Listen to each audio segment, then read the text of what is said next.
Hast du ein Pest-Thema auf der Salesforce-Plattform, das dich zum Produktmanager machen würde? Wo das Team sagen würde, bevor der weiter Tickets aufmacht, kaufen wir uns den doch ein als unseren Chef?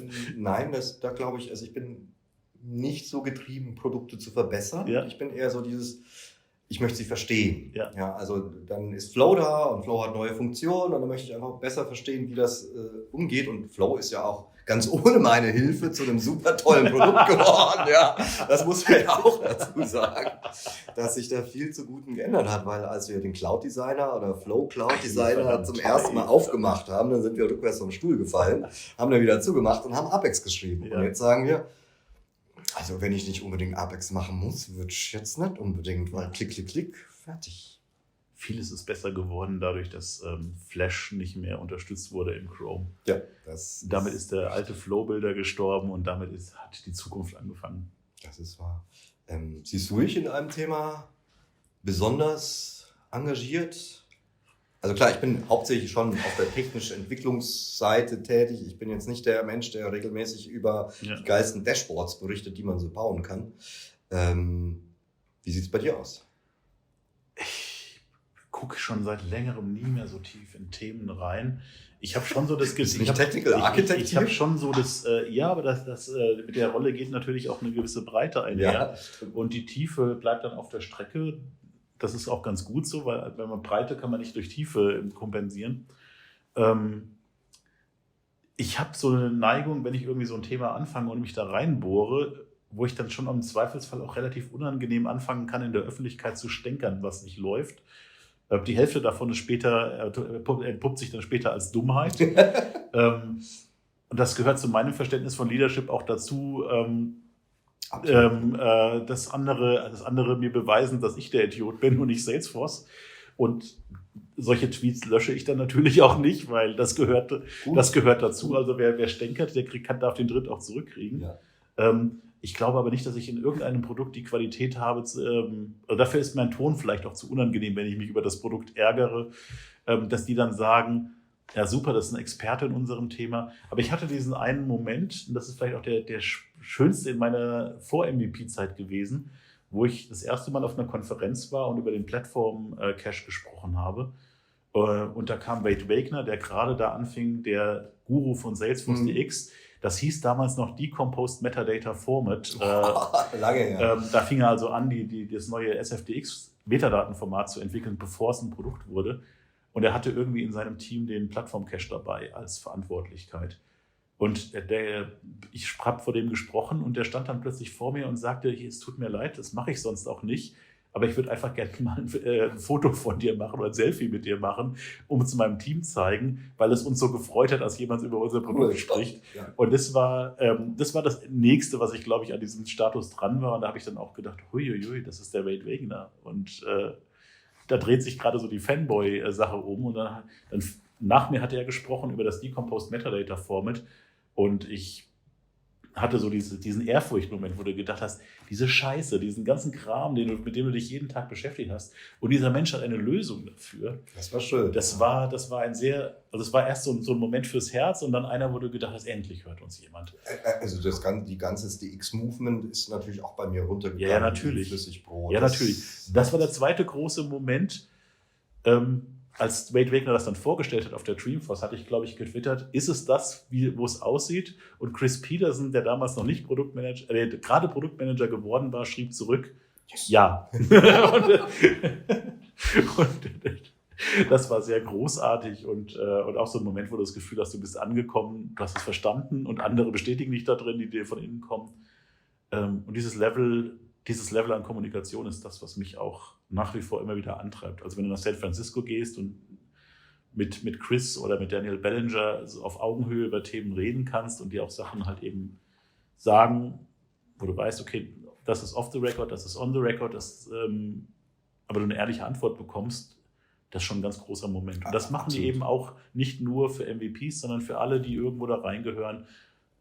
Du gehörst in dem Moment dazu, wo du dich für dieses Thema interessierst. Das ist, glaube ich, dieser Rand von MVP, der ist viel, viel weiter oder viel weicher, als man sich das vorstellt. Ja, einerseits, aber andererseits muss ich auch sagen, es gibt viele Plattformbereiche, wo wir einfach so gar nichts können oder tun oder die sich nicht für uns interessieren. Bestimmt, aber Approval Rules hat vielleicht doch gar keinen... Ja. Das ist, also insofern darf man auch nicht überschätzen, was man jetzt als MVP für Einfluss hat. Ja, natürlich, klar. Gehört wie viele andere auch, wie Kunden gehört werden, wie Mitarbeiter gehört werden, so werden auch MVPs gehört. Am Ende ist die Entscheidung eine Business-Entscheidung, die nicht nur mit, was will Daniel Stange zu tun hat oder was will Sandor, sondern auch damit zu tun hat, was können wir finanzieren, wie können wir es verkaufen. Und Salesforce ist ein Unternehmen, das Kohle scheffeln möchte und das macht es auch.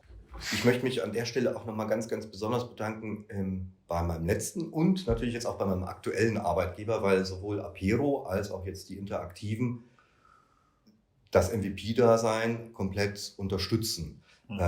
Und das ist ja schon was, wenn eine Firma sagt, ein Mitarbeiter oder auch vielleicht sogar ein wichtiger Mitarbeiter darf 1-2 Tage fehlen für Projekte oder für Tickets, um auf eine Konferenz zu fahren.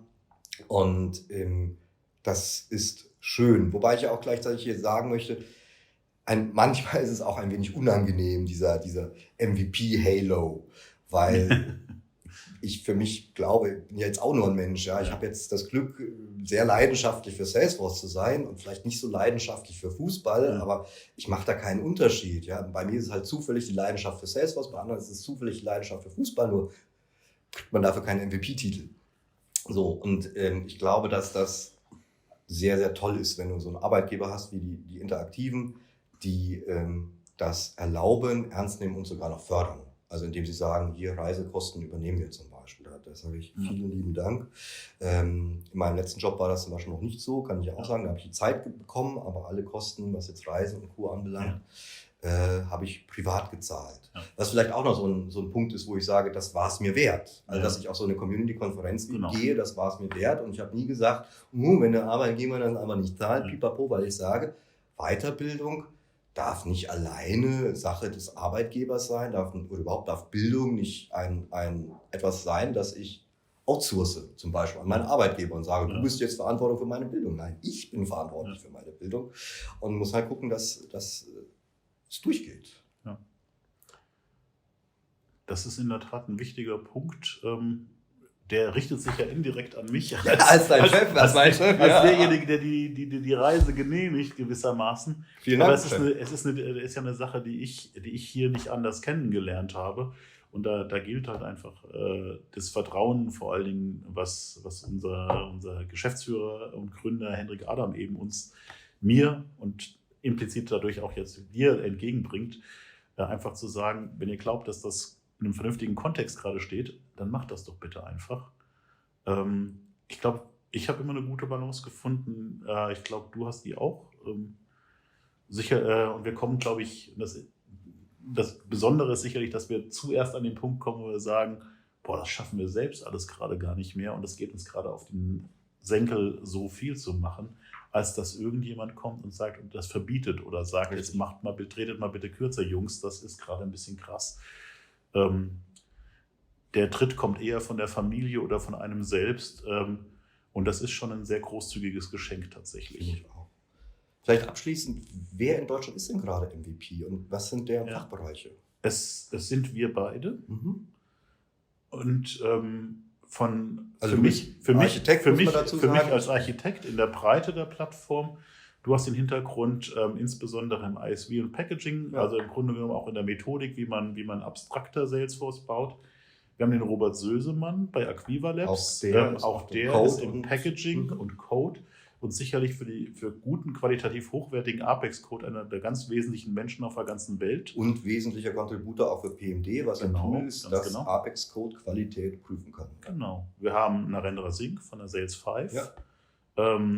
Auch ein Developer, ein Developer, Architekt nennt er sich jetzt. Der aber ganz großen Wert drauf legt, als Developer der Lieferant und der Dienstleister der Low-Coder zu sein. Absolut. Wir haben den Ankit Taneja, einen ganz, ganz findigen Salesforce-Unternehmer, Solo-Entrepreneur, der ganz großartig wirkt, indem er auch einfach so eine Art empathiegeladenes Entrepreneurship macht, was ihn, glaube ich, in seiner Herangehensweise an Business wirklich einzigartig in Europa, wenn nicht in dem gesamten Ökosystem macht.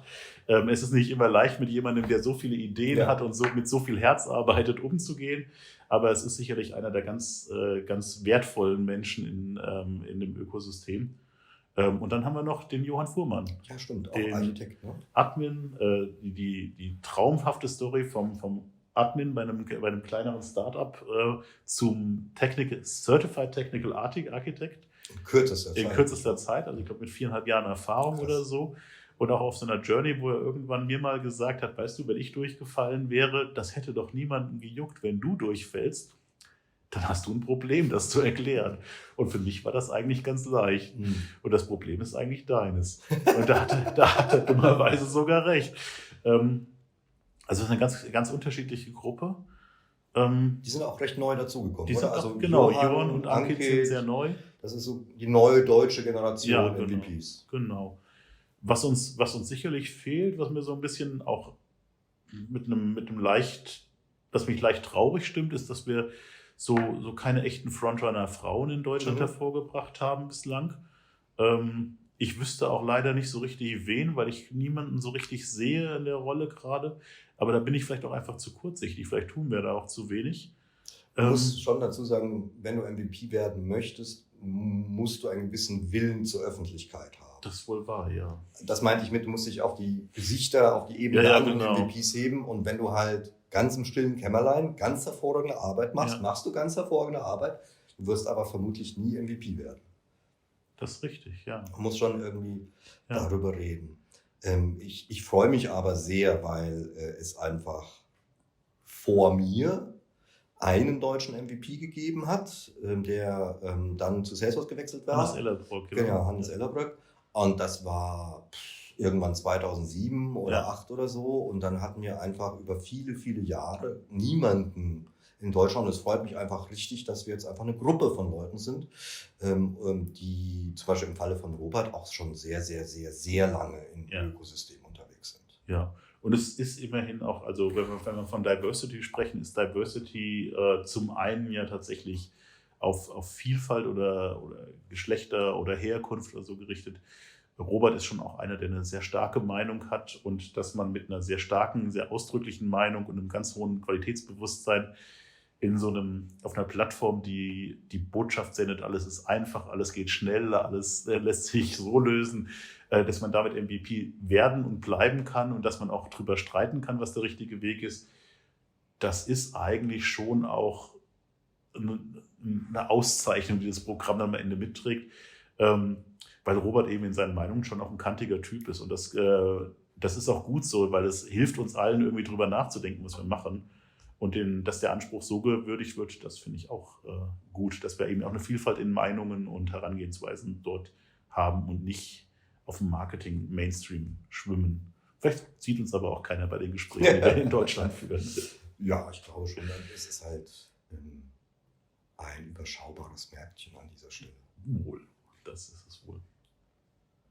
Ja, prima. Vielen Dank, dass du dir Zeit genommen hast für das Gespräch.